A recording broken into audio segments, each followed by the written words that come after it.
Olá, vamos iniciar mais um encontro do grupo de estudos sobre o livro Um Novo Mundo, o Despertar de uma Nova Consciência, do Eckhart Tolle.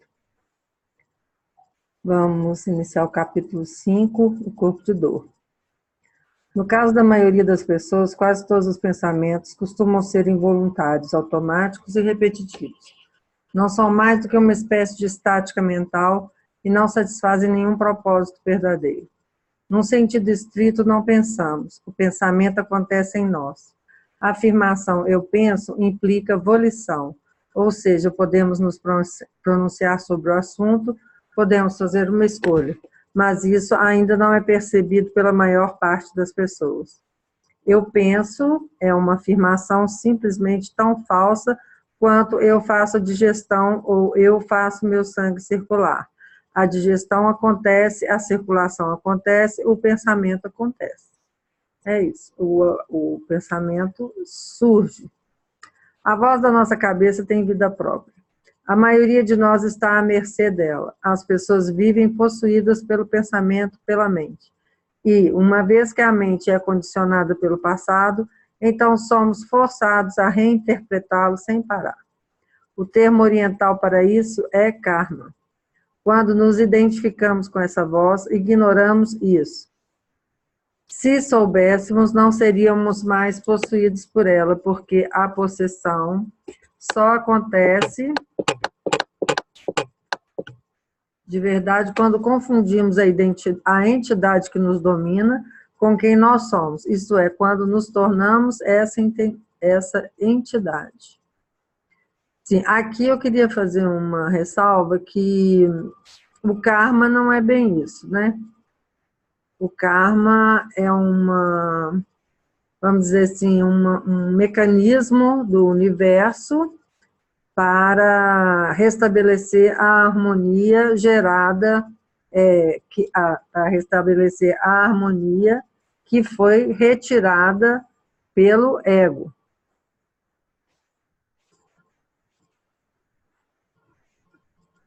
É o ego que gera karma, através do seu fazer, que gera uma expectativa, um resultado, né? Sempre em prol de si mesmo. Então, o karma é um mecanismo do universo, da consciência, para retomar a harmonia que foi tirada pelo ego. O ego gerou desarmonia, de acordo com as suas ações. Então, o karma não é bem isso ali, né? O termo oriental, o karma, significa ação deliberada,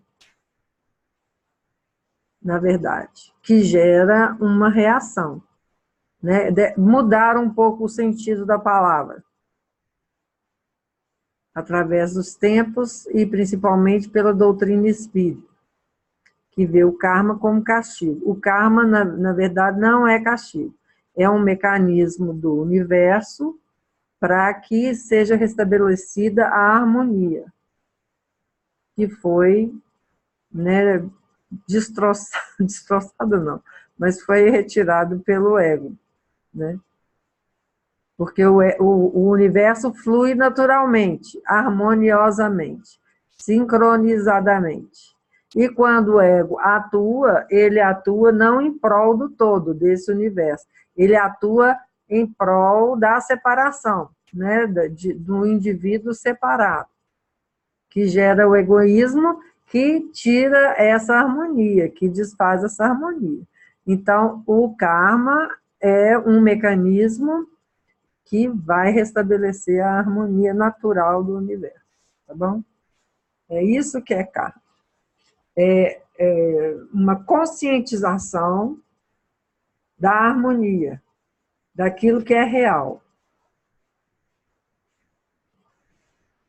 A pessoa que é condicionada, né, que vive pelo comando do ego, ela provoca desarmonia, porque ela atua em prol de si mesmo, dessa separação, desse indivíduo separado. Enquanto o ego comandar esse indivíduo, ele vai gerar karma. A partir do momento que esse indivíduo se fusiona à totalidade, ao universo, ele para de gerar karma.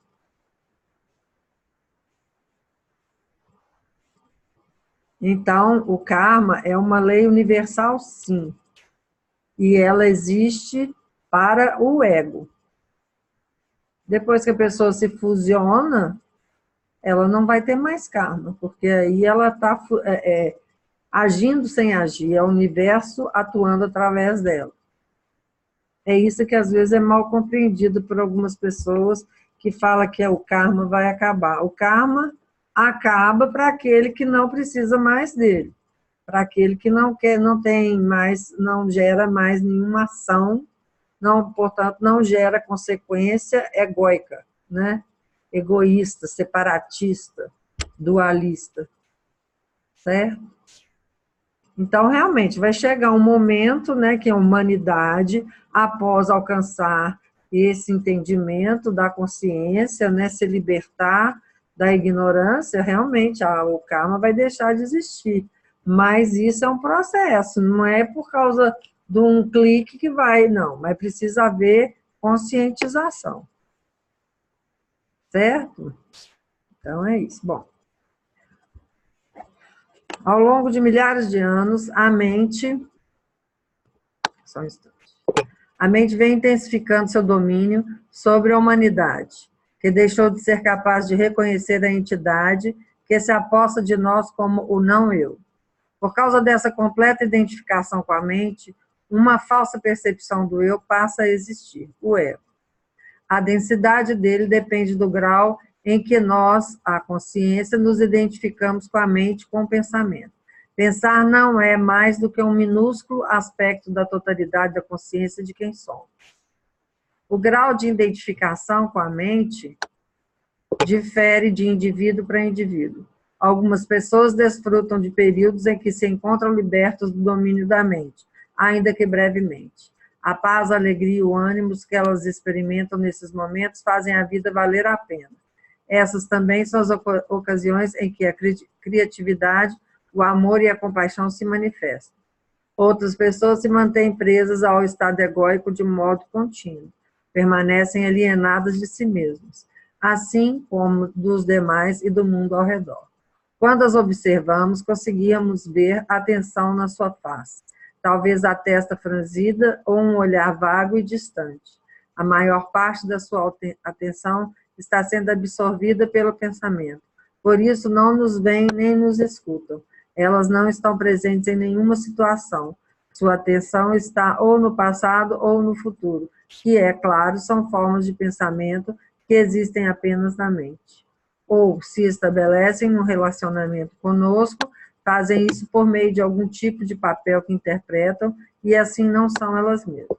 As pessoas, em sua maioria, vivem alienadas de quem elas são. Às vezes, esse estado chega a tal ponto que a maneira como se comportam e se relacionam é reconhecida como falsa por quase todo mundo, a não ser por aqueles que também são falsos e igualmente alienados de quem são. Existem alguns aspectos, né, que se tornam até patológicos, as pessoas vivem num mundo completamente delas mesmas, né, e criam, né, esses... Vamos chamar, a psicologia chama, a psiquiatria chama de desvio de comportamento, mas é um padrão do ego, né? A pessoa vai se fechando tanto na história dela, né, nas suas memórias, nos seus projetos, na sua imaginação, e fica ali, cria aquele mundo, e ela acredita que aquele mundo é real. Alienação quer dizer que não nos sentimos à vontade em nenhuma situação, em nenhum lugar, nem com ninguém, nem mesmo conosco. Estamos sempre tentando nos sentir em casa, mas isso nunca acontece. Alguns dos maiores escritores do século XX, como Franz Kafka, Albert Camus, T.S. Eliot e James Joyce, não só reconheceram a alienação como um dilema universal da existência humana, como é provável que a tenham sentido em si mesmo de modo profundo e assim foram capazes de expressá-la excepcionalmente em suas obras. Eles não ofereceram uma solução. Sua contribuição foi nos proporcionar uma reflexão sobre essa dificuldade humana, para que pudéssemos vê-la com mais clareza. Ter uma visão mais nítida de uma situação complicada em que nos encontramos é o primeiro passo no sentido de superá-la. Até que a gente entenda que é preciso soltar e se entregar ao não pensar, né? Nós estaremos sempre buscando soluções, né, da mente. Até que a gente chega um momento que a gente se entrega ao não pensar. E aí as coisas fluem naturalmente como elas devem ser, como elas fluem, né? O fluir natural da vida, da existência, e que a gente entende que as coisas vão se resolvendo naturalmente. Se tivermos que agir, agiremos intuitivamente e criativamente, sem expectativa do resultado. Ok?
O nascimento da emoção.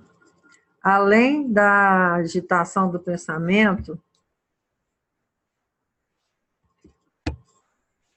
embora não inteiramente separada dele, existe outra dimensão do ego, a emoção.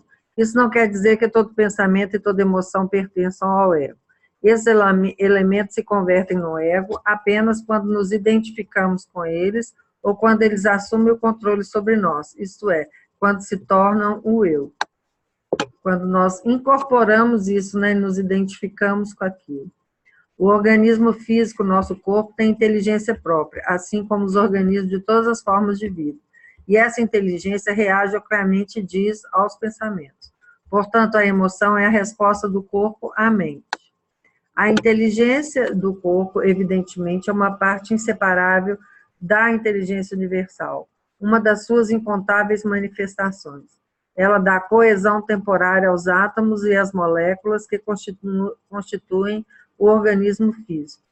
É o princípio organizador por trás do funcionamento de todos os órgãos, da conversão de oxigênio e alimento em energia, dos batimentos cardíacos e da circulação do sangue, do sistema imunológico, que protege o corpo dos invasores, e da conversão das informações sensoriais em impulsos nervosos que são enviados ao cérebro, decodificados, reagrupados num quadro interior coerente com a realidade exterior. Tudo isso, assim como milhares de outras funções que ocorrem ao mesmo tempo, é coordenado com perfeição pela inteligência. Não somos nós que conduzimos o corpo, a inteligência faz isso. Ela também é responsável pelas respostas do organismo ao ambiente. Uma coisa maravilhosa, incrível, né? Como que a consciência funciona. Que essa inteligência nada mais é do que a consciência. Isso se aplica a todas as formas de vida. É a mesma inteligência que dá forma física à planta e depois se manifesta como a flor que dela surge, aquela que de manhã abre as pétalas para receber os raios do sol e à noite as fecha. É a mesma inteligência que se revela como Gaia, o ser vivo complexo que é o planeta Terra.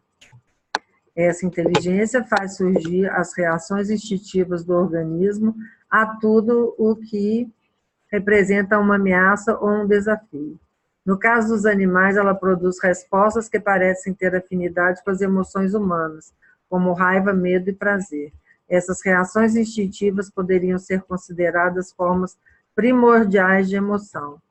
Em determinadas situações, os seres humanos as manifestam da mesma maneira que os animais. Diante do perigo, quando a sobrevivência do organismo é ameaçada, o coração bate mais rápido, os músculos se contraem, a respiração se acelera numa preparação para a luta ou a fuga, o medo primordial. Quando o corpo se vê sem possibilidade de fuga, uma descarga súbita de energia intensa lhe dá uma força que ele não tinha antes, a raiva primordial.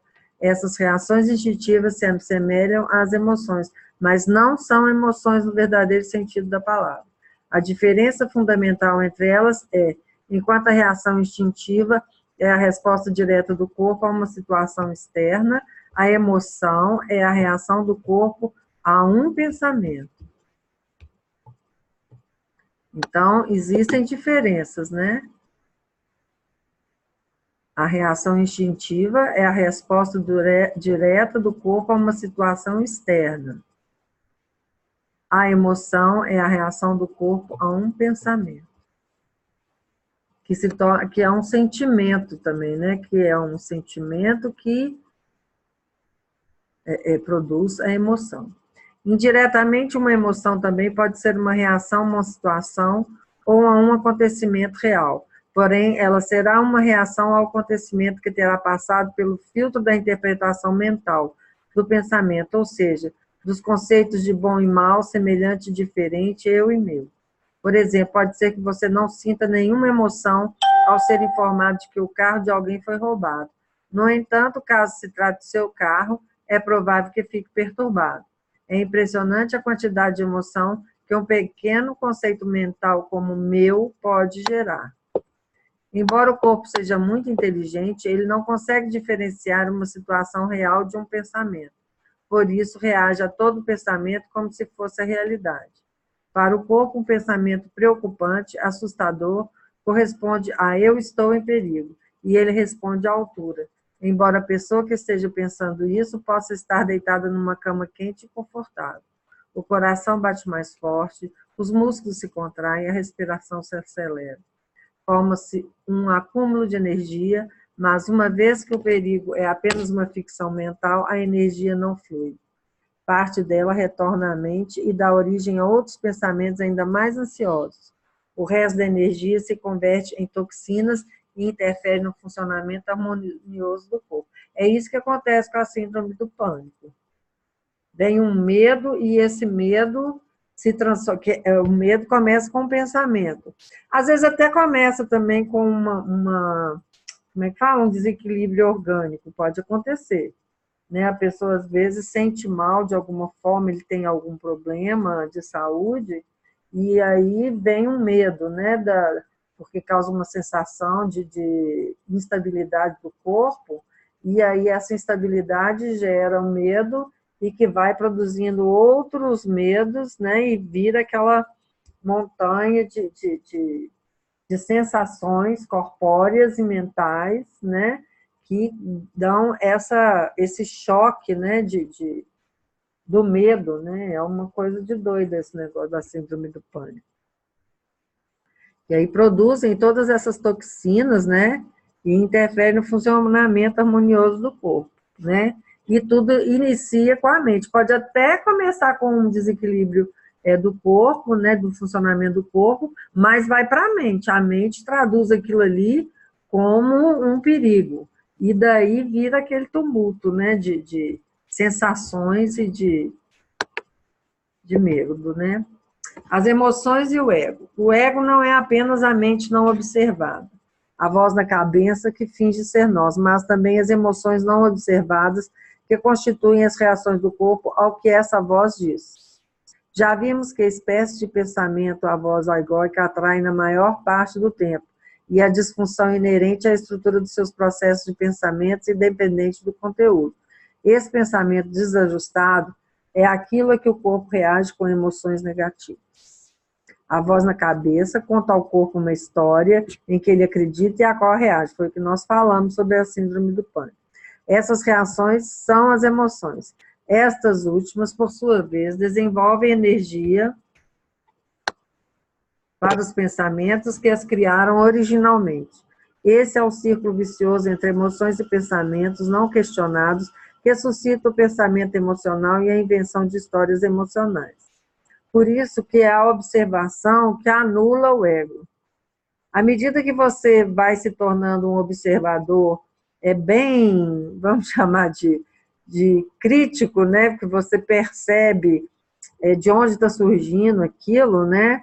Vai ficando mais fácil não se identificar mais com aquilo. E automaticamente o ego se dissolve, o pensamento se dissolve.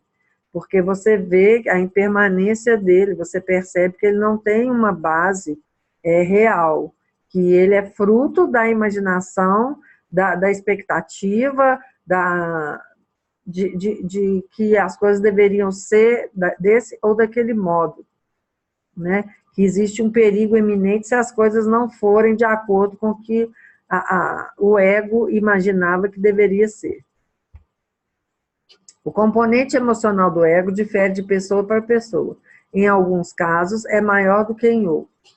Os pensamentos que fazem o corpo disparar reações emocionais, algumas vezes aparecem tão rápido que antes de a mente ter tempo de expressá-los, o corpo reage como uma emoção, e esta é convertida numa reação. Esses pensamentos existem no estágio pré-verbal e podem ser chamados pressupostos não expressos inconscientes. Eles se originam num condicionamento pessoal do passado, normalmente ocorrido na tenra infância.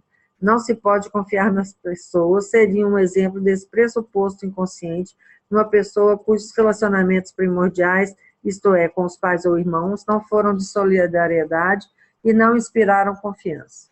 Mas alguns deles. Ninguém me respeita nem me valoriza. Preciso lutar para sobreviver. O dinheiro nunca é suficiente. A vida sempre nos decepciona. Não mereço a prosperidade. Não sou digno do amor. Essas suposições inconscientes criam emoções no corpo que, por sua vez, geram atividade mental e ou reações instantâneas. Dessa maneira, elas criam sua realidade pessoal. Vira uma loucura, né, gente? Nossa, que coisa. Como o ser humano sofre por esses condicionamentos da mente. A voz do ego perturba continuamente o estado natural de bem-estar do ser. Quase todo o corpo humano se encontra sob grande tensão e estresse, mas não porque esteja sendo ameaçado por algum fator externo. A ameaça vem da mente. Há um ego vinculado ao corpo, que não pode fazer nada a não ser reagir a todos os padrões desajustados de pensamento que constituem o ego. Assim, um fluxo de emoções negativas acompanha o fluxo de pensamento incessante e compulsivo. E a gente pode notar que o que resume tudo isso, né, essas emoções, é o medo. Medo de perder, medo de não ser, medo de morrer. É o medo que produz isso. né? E que está ligado a essas ninguém me respeita, preciso lutar para sobreviver, para ser reconhecido, para me sentir um alguém, né? O dinheiro nunca é suficiente, várias dessas crenças, né? Que a pessoa leva pela vida afora e que a limitam, né? E que geram essas reações diante da vida, né? A pessoa fica imobilizada, se sente incapaz, se sente frágil, né? Se sente de menos-valia, tudo condicionamento, né?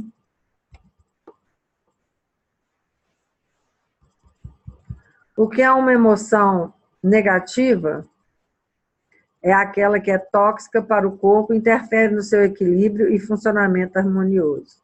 Medo, ansiedade, raiva, ressentimento, tristeza, rancor ou desgosto intenso, ciúme, inveja, tudo isso perturba o fluxo da energia pelo corpo, afeta o coração, o sistema imunológico, a digestão, a produção de hormônios e assim por diante. Até mesmo a medicina tradicional, que ainda sabe muito pouco sobre como o ego funciona, está começando a reconhecer a ligação entre os estados emocionais negativos e as doenças físicas.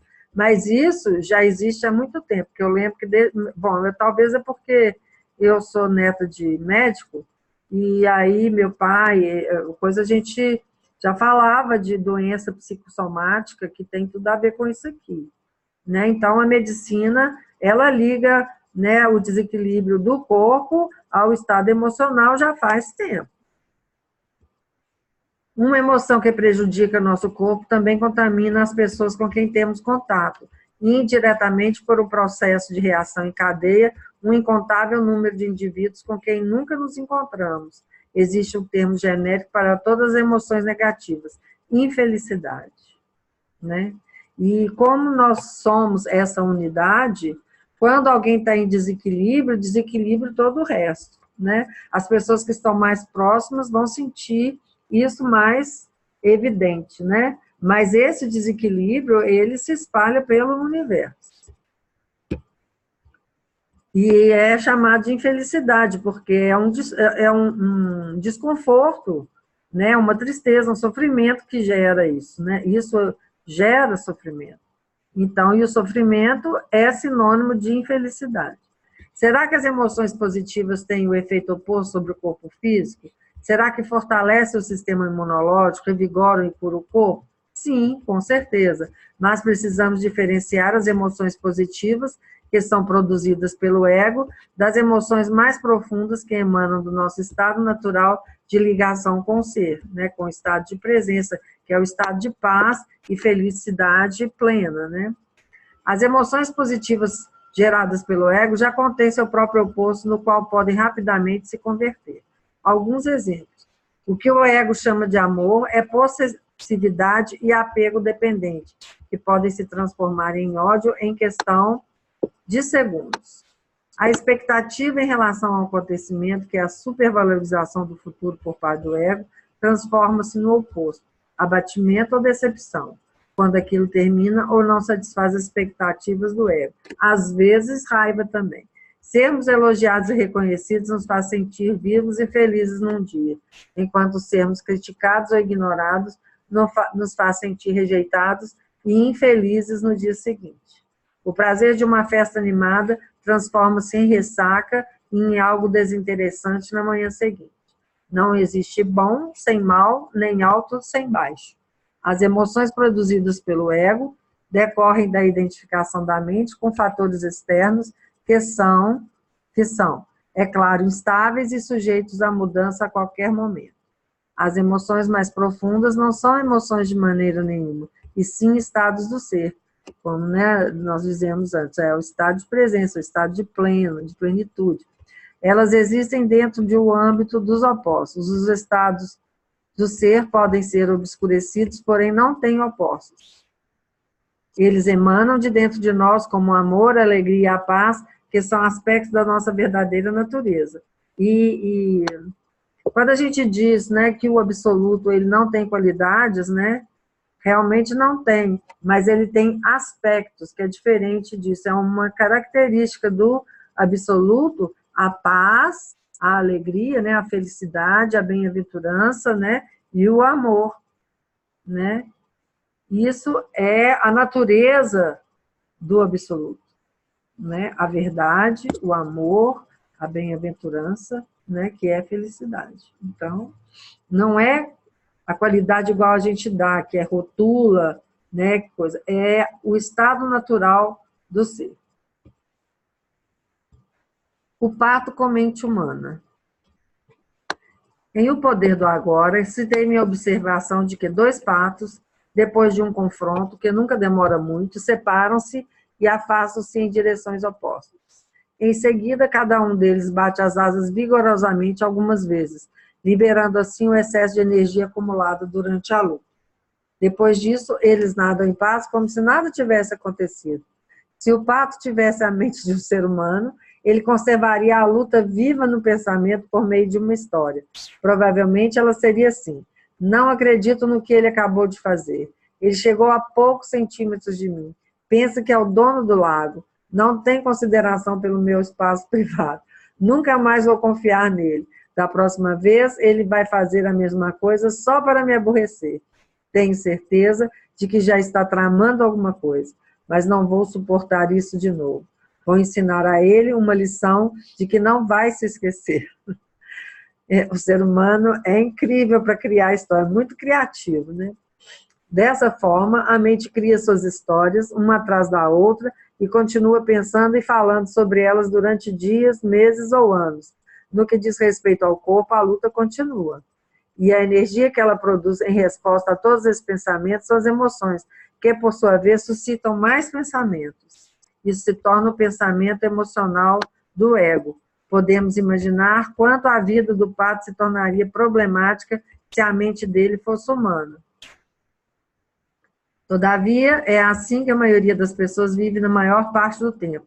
Nenhuma situação, nenhum acontecimento jamais termina de verdade. A mente e o eu e minha história, criado pela própria mente, se encarregam de dar continuidade ao processo. É isso que a gente fala, né? Que as pessoas ficam presas a essas histórias, né? Principalmente aos traumas de infância, porque não observaram aquilo ali, esses sentimentos, essas emoções, não eram observadas num ponto neutro. A pessoa apenas sente e revive aquela história. Então, aquela emoção vivida na infância fica se repetindo, né, até a fase adulta e às vezes até a morte, até outra vida que seja, porque a pessoa ficou observando aquilo de uma forma apegada, como se aquilo ali fosse um alimento. Ela se nutre daquela emoção. E quando nós falamos para a pessoa que aquilo ali passou, que não existe mais, ela não se conforma, porque aquilo faz parte da história dela. Ela acha que se deixa, né, inconscientemente, ela não acredita na possibilidade de viver sem aquilo, sem aquela história. A mesma coisa quando a pessoa tem aspectos egóicos, né? Ela entende que ela precisa abandonar aquilo, mas até ela se desfazer daquilo, né? Ela fica achando que ela nunca vai conseguir se desfazer daquele aspecto, daquele condicionamento. Porque aquilo ali se tornou um alimento para o ego. O ego se alimenta das emoções, desses pensamentos, desses padrões, dessas crenças limitantes. E aí ele tem esse mecanismo de autossobrevivência de não acreditar na possibilidade da cura, do reequilíbrio, do restabelecimento da sua natureza essencial, da sua verdadeira natureza.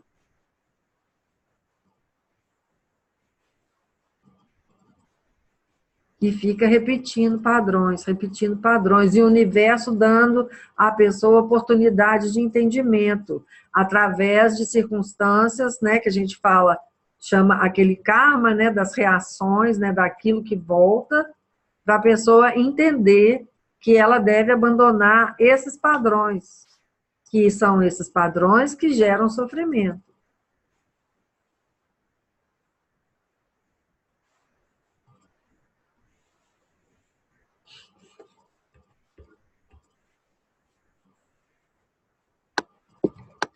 Nós somos uma espécie que tomou o caminho errado. Tudo que é natural, todas as flores e aves, assim como todos os animais, teriam importantes lições a nos dar se parássemos, olhássemos e escutássemos. A lição do pato é a seguinte: bata suas asas, isto é, deixe a história para lá e retorne para o único lugar importante, o momento presente. Mas aqui, quando ele diz que nós somos uma espécie que tomou o caminho errado, eu já não penso assim, eu não sinto assim. Eu sinto que, como o ser humano tem essa consciência, né, tem a consciência presente, a capacidade de se perceber, isso é natural, faz parte do processo do ser humano. Os sentimentos e as emoções surgem para que nós nos observemos e encontremos a nossa real natureza através do entendimento. Somos seres sencientes. O que quer dizer isso? Ser senciente. É um ser com capacidade de se observar através dos sentimentos. Você sente e observa o seu sentir. E através do seu sentir, você se conhece. Então, nós não tomamos o caminho errado. É o caminho natural do ser humano. Para o pato, esse caminho não é natural. Para o ser humano, é. Está tudo indo de acordo com o que deve ser.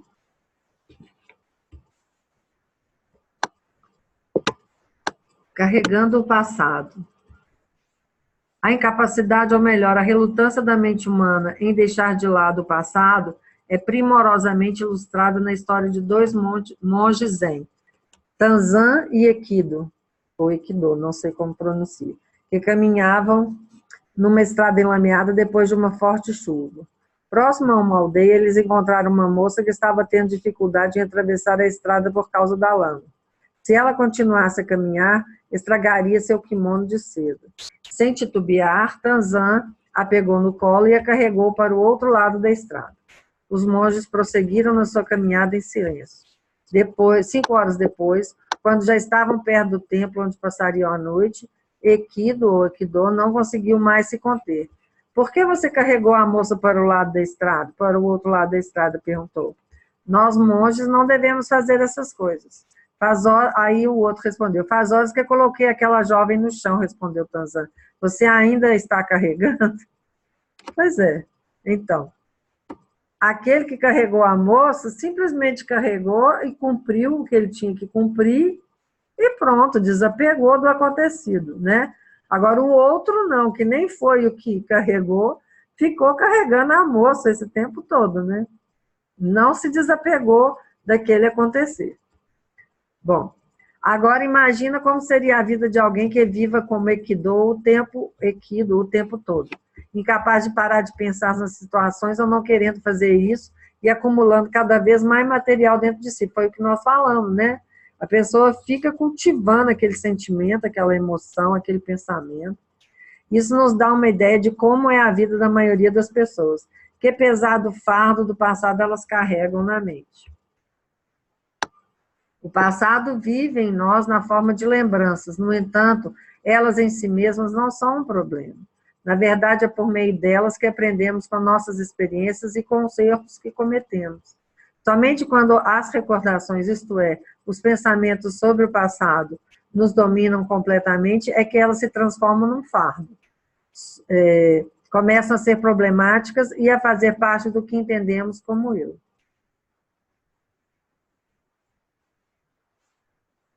Os pensamentos simplesmente passam por nós, né? Nós é que damos vida a eles. Como eu já disse antes, né? A nós é que transformamos eles num furacão ou numa brisa. Eles simplesmente passam por nós. Se nós formos desapegados, né? Eles simplesmente vêm e vão. Assim como eles surgiram, eles desaparecem.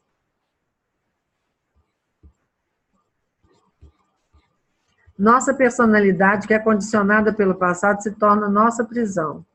Essas memórias são investidas de uma percepção do eu e nossa história passa a ser a percepção que temos de nós mesmos. Esse pequeno eu é uma ilusão que obscurece nossa verdadeira identidade com uma presença eterna e sem forma. Bom, vamos parar por aqui. Ok?